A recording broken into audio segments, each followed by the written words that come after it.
It appears that South Australia's experienced a boom in exports worth $16 billion to the state. May come as a surprise to some.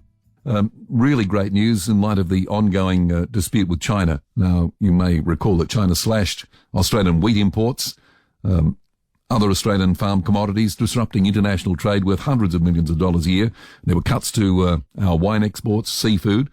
But things have turned around, and that's great news. Let's find out more about it. Andrew Kay, the CEO of Business SA. Andrew, good morning. Some good news at last.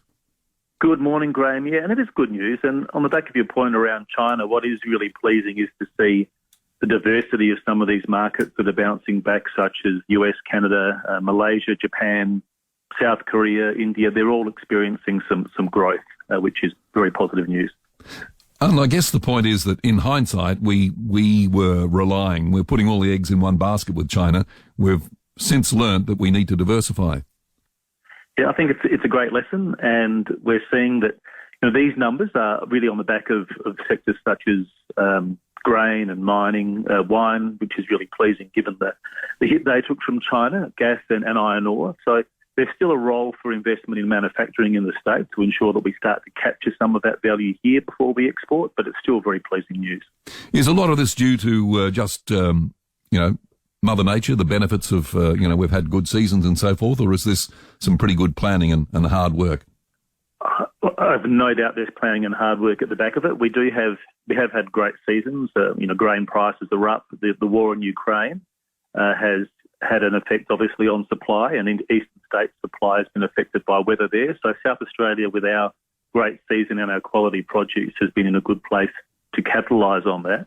I also hear from businesses that being able to get back into markets with borders opening up and meet with prospective customers face-to-face has made a real difference. There's nothing like getting feet on the ground into a market to do business. Are there any particular countries that we've really upped our trade? Well, the ones I mentioned benefit, US, Canada, Malaysia and so on. But I think one that's really interesting looking ahead, Graham, is India. We had a lunch this week with the Australian India Business Council because there was some great news around a trade agreement, the ECTA agreement that was ratified just a couple of weeks ago. And from the 1st of January this year, something like 85% of exports from Australia to India will go to zero tariff. And this has been a market that's been heavily protected. So sectors like wine, sheep meat, wool, seafood, barley, oats, lentils, nuts, vegetables, but it goes on and on. These sectors will be reducing their tariffs back eventually to zero. And that's going to open up a market in India that's a very sizable market for Australian businesses. And we'll be having a first mover advantage here because we're ahead of the game when it comes to this particular agreement. We'll be ahead of the US, ahead of Canada, ahead of the EU. So that's great news for Australian and South Australian business as well. Certainly exciting. But what's the situation with China? Is it thawed at all? Is it getting any easier to trade with them?